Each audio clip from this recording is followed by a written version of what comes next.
السلام عليكم. بصوا انا قصيت حته تولي تانية، بس عرضها التانية كانت 70، دي تقريبا 85 سنتي، وكشكشتها العكس. يعني ده كنت بكشكشه باتجاه وده باتجاه. هنبتدي بقى نعمل الضرابيط التاني اللي هو الكروزيه، واحده واحده كده ان شاء الله يطلع معانا مظبوط. مثبت من الجنب اهو. رحنا فين اهو، لازق وشنا اهو. لو قلنا في تطريز لسه بيركب، ففي حتت ستان سايبينها ايه هتبان. نيجي من الجنب كده، الحته بقى اللي هي فيها ايه القتاش وتجميعات التول. ما انت خدتوا بالكم وانا بعمل الكسر في ضرابيه ده بنزل من هنا دغري، ما باجي عند بومبيه الصدر ما بنزلش دغري، ما بنزلش كده، بنزل كده عشان ادور بومبيه الصدر.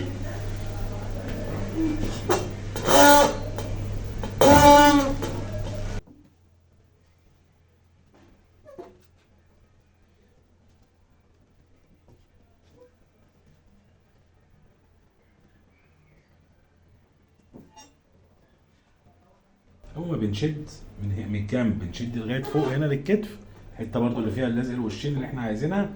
بص هو بيدي، تحس ان هو بيدي ضربيه لوحده. بص احنا بقى بنرتب بقى الكسر.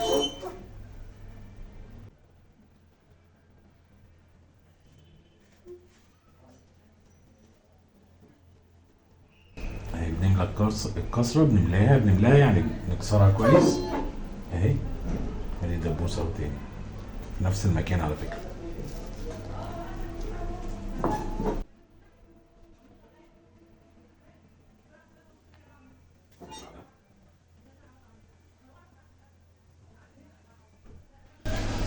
بنملى اللي بعديها، نمسك كده من فوق القماش اهو، نبقى عاملينه كده اهي. بص بصبعي اهو اروح ايه مالي الكسر. وبعدين ممكن يتعمل عشوائي، مش شرط كوسر يعني، بس انا بعمل كوسر عشان ايه، يعني كده كده التول لما بيتكوى بيدي شكل عشوائي يعني. دي كسره تانية ربي ولا ايه.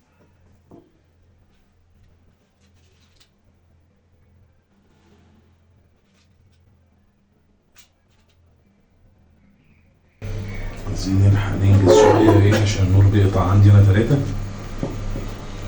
بيقطع بقى عندك الاول بيقطع 11 ويجي واحده، دلوقتي بيقطع 3 يجي 5. بروح بقى ايه لامي ربنا يديها الصحه يا رب ويشفيها ويعفى عنها، هي مش ماشيه غير بدعواتها اصلا. الستر يعني مش ماشي غير بدعواتي. يعني بشوف عايزه اشتري لها حاجه، انا مش بعمل لها الدنيا يعني، انا على قد يعني بروح اشتري لها حاجه بتاع، اجيب لها اكل القطط. عندها 3 قطط، عندها ان شاء الله بعرفكم يعني، عندها حلاوتهم وحمص وابوهم. تسالونيش على الاسامي خلاص. امي ربنا يديها الصحه ايه حاجه و80 سنه، فهي مسميه اسامي قديمه. احنا القط اللي عندنا بتاع عيالي في البيت اسمه لولي، هي اسامي جديده.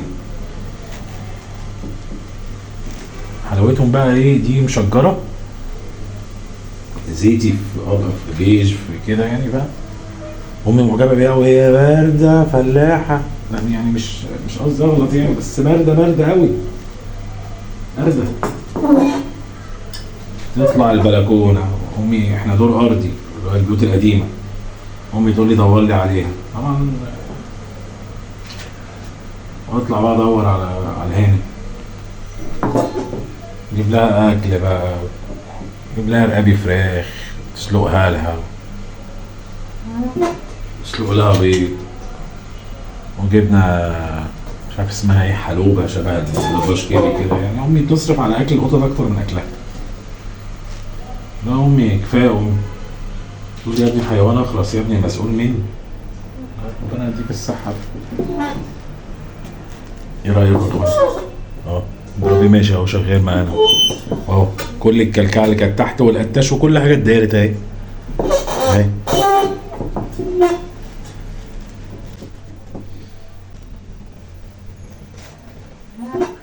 هنزل بقى ايه مثلا فيديو ريلز قصير على الانستجرام، واللي عايز يتفرج على التفاصيل بقى بتاعت الحاجه يتعلم يعني يخش على اليوتيوب.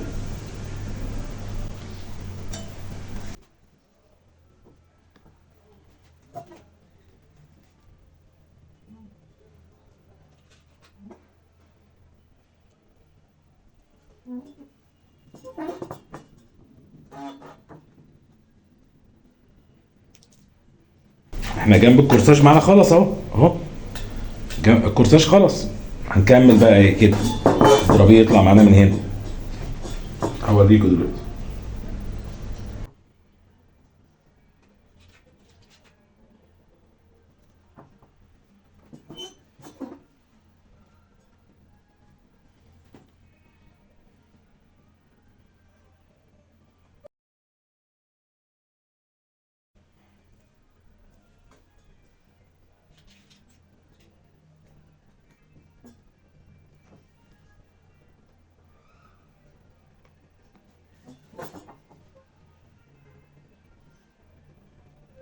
ده مش عايز في الجنب، مش عايز ينزل في الجنب كده، بص يعني بشيله في الجنب هنا بيدي هوا، لازم يتشد لتحت كده. وده نفس القصه.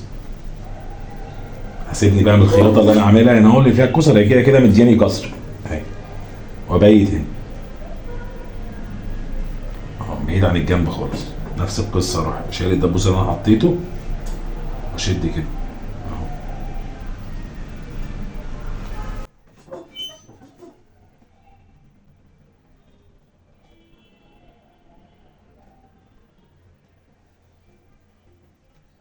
كده خلاص يعتبر الكسر ده يعتبر انا هكمل بقى من غير الكسر دي، يعني انا هكمل مش معتمد على الكسر. هبتدي بقى ايه مش من الجنب، هبتدي من هنا اهو بتاع البيكيا ايه واحد تاني.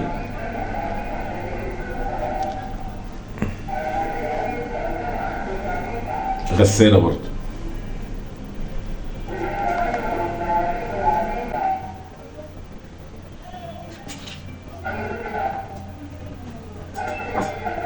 الغسالات غالية طبعا، يعني انا مثلا كنت دافع زمان، كنت دافع اللي هو تمن غسالة، دلوقتي كنت دافع مقدم عربية.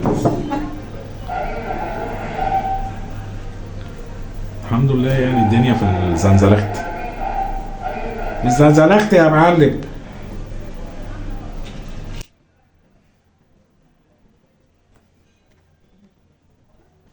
يا عم بقى خلاص بقى فتحتونا بقى، يخرب بيتكم.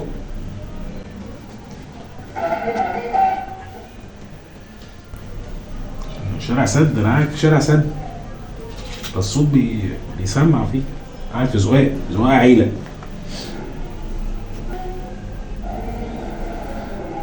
يعني هم لو كانوا عملوا فتحة كنت بقيت تاني شارع في عبد الناصر، جمال عبد الناصر العمومي.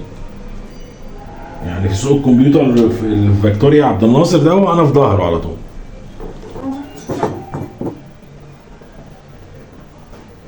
يعني عندي محطة فيكتوريا الترام، وعندي محطة فيكتوريا القطر، وعندي أول جمال عبد الناصر موقف المشاريع، موقف المشاريع بتاع سيدي بشر، سيدي بشر القطر يعني. موقف المشاريع اللي هو بيقف برضه هناك اللي هو بتاع المحطة بحر بقى والقصة دي، كل ده جنبي. مستشفى طيبة طبعا اللي هي المستشفى اللي قدامي دي، الحتة بقى الغلسة اللي هي بتاعت البومبيه هي اللي أنا بقول لكم عليها. فنبتدي بدل ما بناخد الاتجاه هنا بنكسر هنا وناخد ونطلع لفوق عشان نشدها، عشان نلاقي حته نشد منها. طبعا هنا ممكن اضرب قتاشيه عشان تثبت معايا.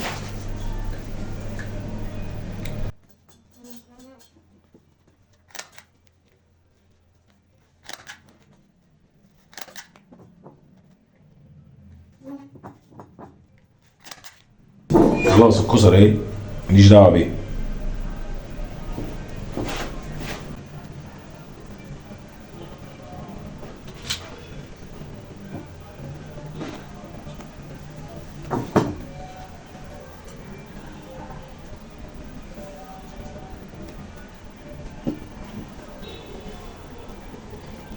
اهي بص اهي، انا واقف على جنب كده بعيد عن الكاميرا، وببص على الكاميرا من الجنب على التليفون عشان انا بصور لكم بالتليفون. بص انا خدت ضربيه، خدت كسرتين فوق بعض، حطيت لهم نفس الدبوس، ادي بومبيس صدر اهو من تحت اهي. رحت فاتح الكسره، بدل ما اخدها في الجنب كده هتفلت تنزل لتحت، لا خدتها على فوق اهي اهي.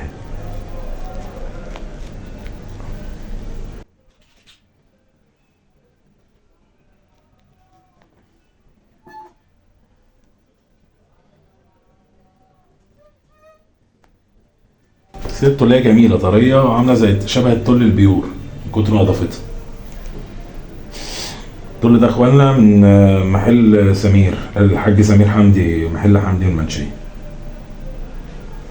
هنضرب التشتين تاني اهو.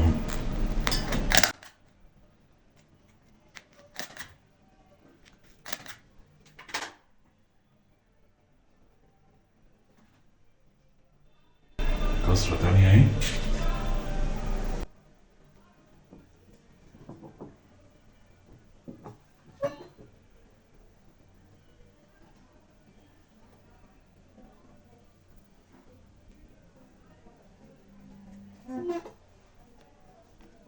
المهم احنا وصلنا ايه، احنا حكيت لكم على القطط بتاعت امي بقى.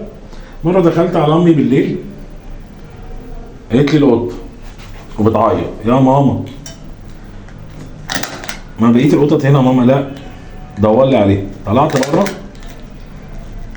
طبعا احنا البيت بتاعنا دور واحد والسقف اللي هو ال5 متر العالي ده، وابويا كان حاطط شاليه كده فيها زرع فيكاس، الورق الكبير، الورق اللي هو الكبير ده اللي قد كده ده، اول ما تخش من البيت تحت من المدخل 3 سلالم كده، وفي الارض يعتبر في الشارع جنب بدخله البيت يعني. بس الشاليه اتكسرت سبحان الله، الجذع بتاع اللي هي بتاع النبته اللي هي الفيكاس دي، هي بقت شجره دلوقتي، ماشي على البلاط وراح نازل في الرمله اللي جنب البلاط على طول، اللي هي جنب البسطه بتاعتنا زي ما بيقولوا، اللي هي الحته اللي بننزلوا عليها بتاعت المدخل دي. وبقت شجره كبيره بقى اكنها فيلا، اكنها مدخل فيلا يعني. فاهم؟ هو بيت من البيوت القديمه اللي بنيه الاجانب يعني. بس هو الوحيد اللي ما تهدش واتبنى طالع في الشارع اصلا في السيوف ترام عندنا. المهم اطلع بقى ادور بالليل على القطه، نورت نور التليفون، ابس بس بس بس بس يطلع لي قطه من على السطح من فوق خالص، تنونولي صوتها وحش، مش هي. ادور هنا في مدخل الناس اللي جنبنا مش لاقيها. المهم رافع التليفون بايدي كده لفوق، ببص على القطه اللي على السطح، احنا اتفقنا ان احنا دور واحد. التشايه هنا برضه يا اخوانا. بس النخله بقى بتاع الشجره بتاعت ابويا بقى دي، بعمل كده بالتليفون بايدي كده لفوق، ببص لقيتها قاعده على على جذع من الجذوع بتاعت النخله، وهي لونها زيتي في بيش، في مش عارف، فمش باينه، وقاعده مريحه وبارده. بس قلت لها تعالي يا اختي، واخد حلاوتهم هاني، مدخلها لامي جوه، قلت لها دي بارده، قاعده على الشجره مش باينه وسط الزرع. وبعدين وانا بجيبها من فوق الشجره عاليه عليا، بتاعت الفيكاس دي، ماسكه برجليها اللي ورا في الفرع يعني. بعد ما شديتها وخدتها بالراحه والله، راحت سايبه برجليها من ورا الفرع، نطر في وشي. انا اخش يا بنت الجزمه. بس حاجه مرار قطه بارده وليها حظ مع امي، ما تفهميش بقى، تقول لي ما كانتش مش عارف خايفه على اسمها، مربياها مولوده عندها ومربياها هي واخوها، يقعدوا بقى يناموا على صدر امي وهي نايمه، يموتوها هم نايمين على صدرها، وهي مبسوطه بيهم، تدلعهم بقى.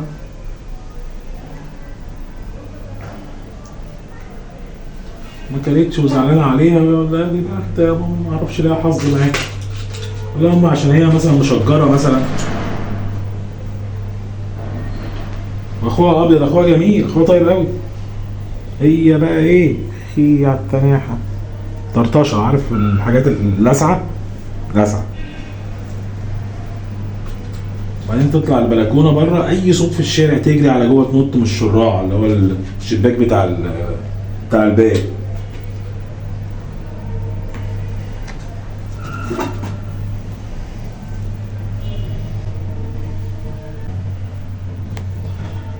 عشان الفيديو طول كده يا اخوانا، بس ايه اهو. بص بعد ما سيبنا الجنب اهو والكسر معانا مكمله اهي.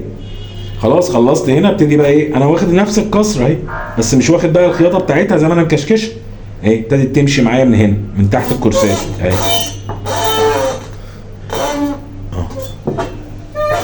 اقرب لكم شويه.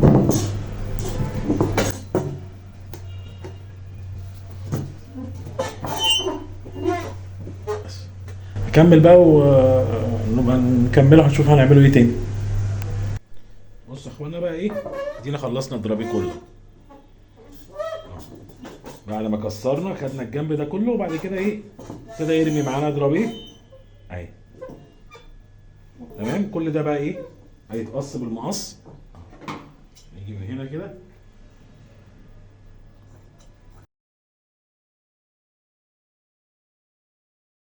الفيديو اللي فات حكيت لكم حكايه القطط بتاعت امي عشان ما تزهقوش، بس والله يا اخوانا ايه، هي القصه عايزه صبر بس ووقت يعني.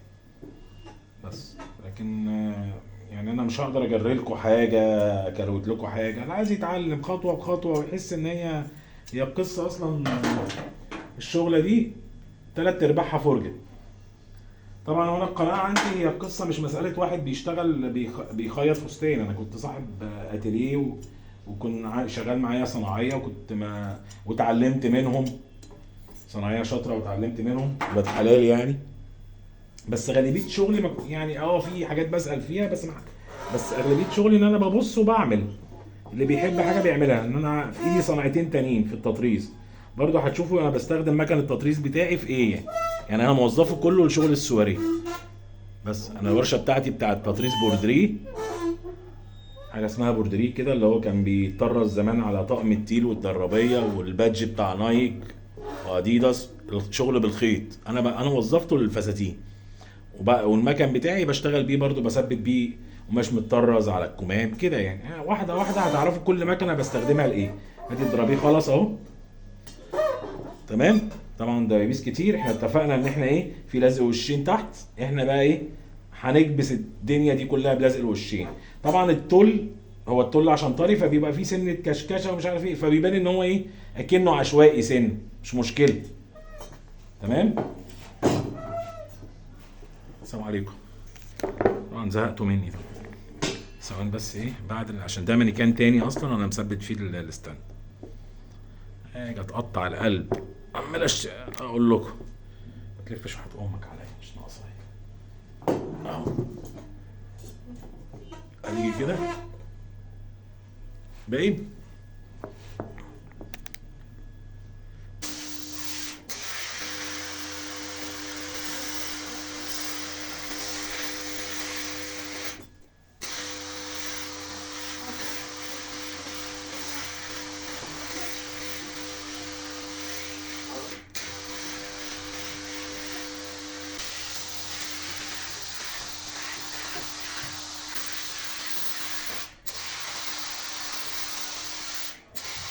عادي يعني القصه ما تزهقش، عايز تتفرج وتبقى عارف يعني اكنك قاعد معايا في الورشه بتتعلم.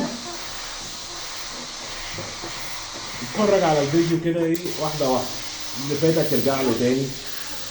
بس قصه كده يعني حتى لو صاحب اتيليه بيتفرج برضو ايه، ممكن يكون الصناعيه اللي عنده بيعملوا الشغل بطريقه تانية، ممكن اسرع مني، ممكن ابطا، ممكن بياخد وقت. فاهم؟ فالكلام ده ممكن يوفر عليك وقت، تبقى عارف الدنيا بتتعمل ازاي، ما تحسش ان انت تايه حتى لو انت صاحب اتيليه.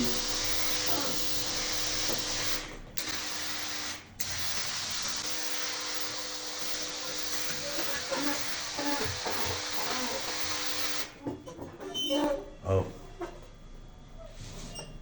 نشيل الدبابيس، نشيل الدبابيس. تعال. يا اخوانا الدبابيس دي اصلا لازم الدبابيس تبقى نوعها نظيف عشان ما تخربش وتنسل سواء تل او ستان. الدبابيس دي بجيبها من عند الفخراني في الابراهيميه، يعني شارع ابو قير، بتنزل عند توكيل تويوتا عند نقطه الابراهيميه شارع ابو قير، بعديها في توكيل تويوتا الشارع اللي بعديها فيها الفخراني. هي بتبقى غاليه شويه، بيديك علبه صغيره كده ايه، طبعا عشان الحاجه غليت. فانت بقى تفضل تحافظ عليها وتلم الدبابيس من الارض باللقاط كده اهي. يعني طبعا لو معاك صنايعي شغال في الورشه كمان الدبابيس دي اصلا ايه ممكن يضيع لك في يومين، ينشرهم لك كلهم في الارض عادي، لكن انت طبعا صاحب الحاجه بتحافظ عليها. انا شلت الدبابيس اهو، الضرابيه ماسك. طبعا احنا اتفقنا ان احنا هنحط ايه، هنعمل قتاش ونحط لزق وشين جوه.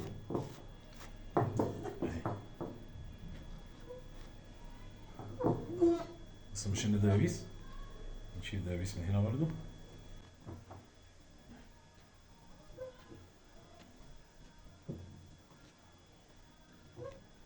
طبعا انا هحط لزق وشين جوه هنا ما بين الكسر عشان يبقى ثابت زي ما قلت لكم، يبقى في اللبس مع القباط مع البالين اللي بيركب في البطانه، يبقى الكورساج اكنه حد لابسه، ما يبقاش متعلق في الشماعه مرخرخ كده، يبقى مش باين شكل الفستان ايه، ما يبقاش عامل زي الجلابيه. يعني انت بتحاول تقرب لدماغ الزبون اللي انت بتوري له الحاجه. اهو انا شلت اهو كل الدبابيس اتشالت ما عدا طبعا اللي في الداير. طبعا وانا بكوي في دبابيس بتقع من هنا برجع ارجعها تاني زي هنا مثلا. اه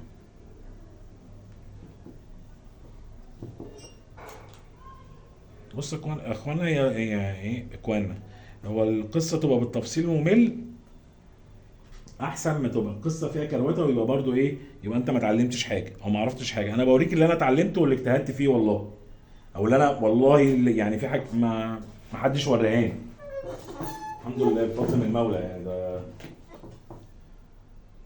ان انا اساس الشغله كنت بتاع تطريز وصنايعي، يعني هي صنعتي. نكتب تاني بقى من غير الدبابيس.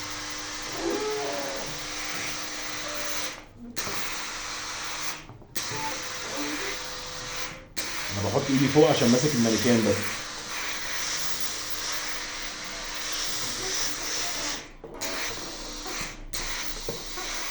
هضرب هنا قتاش جوه، قتاشات كده من جوه طبعا مش هتبقى باينه، وبعد ما احط القتاش خالص بحط بقى ايه لزق وشين، هي اغلس مرحله، لزق وشين صغير كده.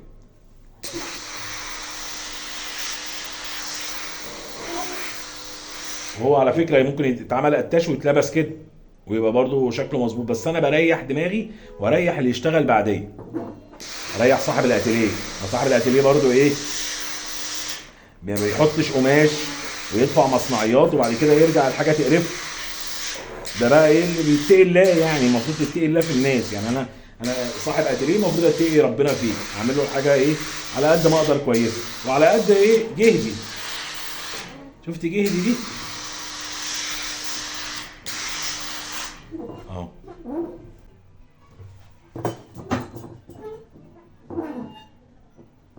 قشطه برنس كله في ماشي ماشي.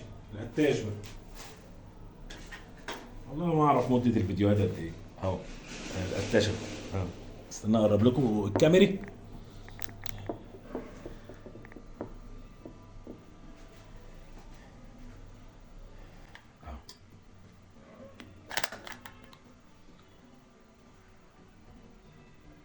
عايز تلقط لقط، بس انا هعمل قتاش وهحط لزق وشي هتبقى حديد.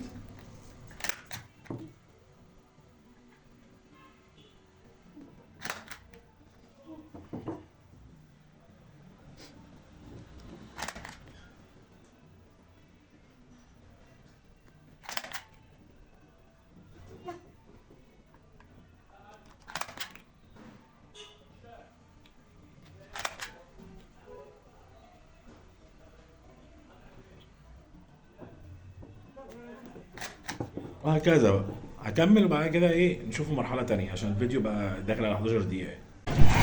بكره اللزق الوشين احنا بنحضر بقى ايه لازق وشين عشان خاطر ايه بنقسمه بالنص كده كده قاعدين بنلعب بالمقص اهو بالطول كده شايفين اهو.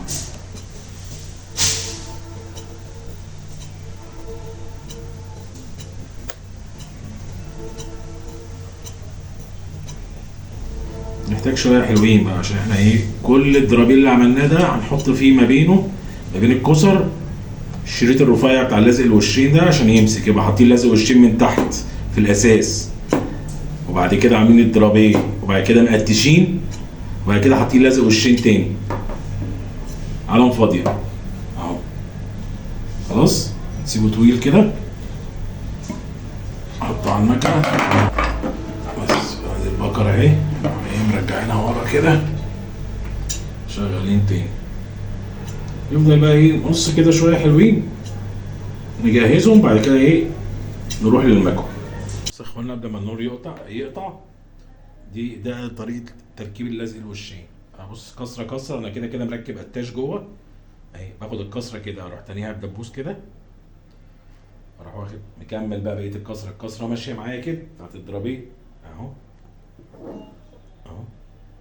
هي نفس الكسره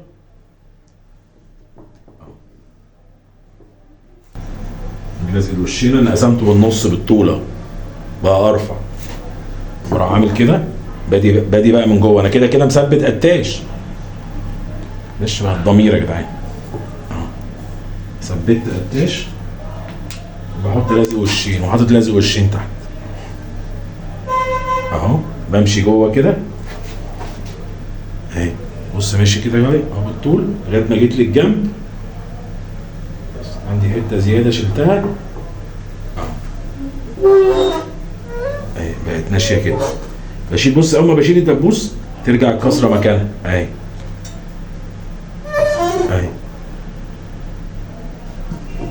اهو. بص بشيل الدبوس الكسره رجعت مكانها. بروح حاطط ايه بقى ايه دبوس تاني ليا كده بره علام، وشلت الدبوس اللي كنت مثبت بيه من جوه. ده انا عامله علام بس عشان اشوف الكسره اللي بعديها اهي. ادي الكسره اللي بعديها اروح تانيها كده اهي، وانا عامل الشريط اللازق الوشين الرفيع عشان ما يطلعش بره ويبان. اللي قبلها راكب فيها اهي.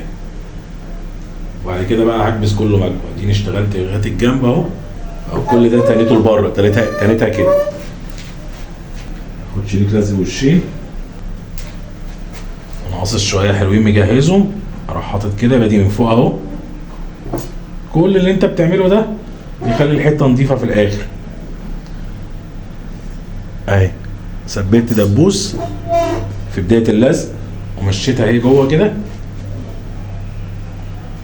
هو اصلا ممكن ما يتعملش لازق وشين من جوه ما بين الكسر، بس هو صاحب الشغل بيحب ان الحاجه تتعلق تبقى ايه باينه، يبقى ضرابيه ماسك اهو. اديني شلت الدبوس اهي رجعت مكانها اهو. حطيت دبوس كده، علمت ان انا حطيت في الكسره دي عشان ما توهش اهي. ودي ناسي بقى دبوس جوه انا اهو اللي انا مثبت بيه اللزق اهو.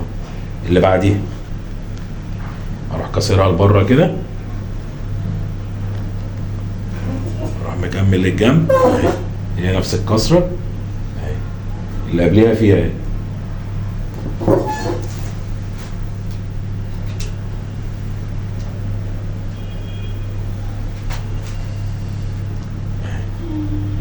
ثبتها دبوس. انا بثبت الشريط اللازق الوشين اهو بدبوس كده، بنغزه بس كده نغزه خفيفه عشان ايه وانا بشد وانا بسحب كده بفرد اهو اللازق الوشين عشان ايه ما يتسحبش معايا، يبقى ممسوك اهي. ثبتها اهو. شلت الكسره رجعت مكانها. اروح حاطط الدبوس كده عشان معلمها، وشايل الدبوس اللي فوق اللي انا مثبت بيه، اروح واخد اللي بعديه. والله ايه رزقكم، هي طالعه سالكه المره دي، كانت بتزودني بصراحه. مشبوط. هم اخوانا الواحد كانت مناخيره سايحه على الصبح، وبعد كده اول ما جبت مناديل الحمد لله مبقاش في سايح. لازق وشين اهو ومبس صدر. بص انا حاطط التاش من جوه قد ايه.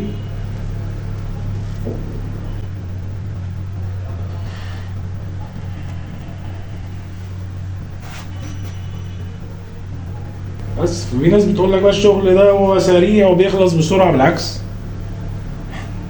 بياخد وقت اكتر على فكره. بس بيطلع في الاخر الحمد لله رب العالمين انضف. مش مساله انضف، مساله ان الحته تبقى شكلها حلو وتبقى معمره في الاتيليه يعني، مش تتأجر مرة وتبوظ. مش القماش غلي والمصنعيات غليت، فصاحب المكان بقى هيدفع فلوس في حتة تتأجر مرة، هيلم فلوسها ازاي؟ قشطة كده عشان ما تزهقوش هكمل، وبعد كده ايه هوريكم على المكوى. بصوا خلاص انا حطيت لزق وشين في كله من هنا. كده بقى ايه،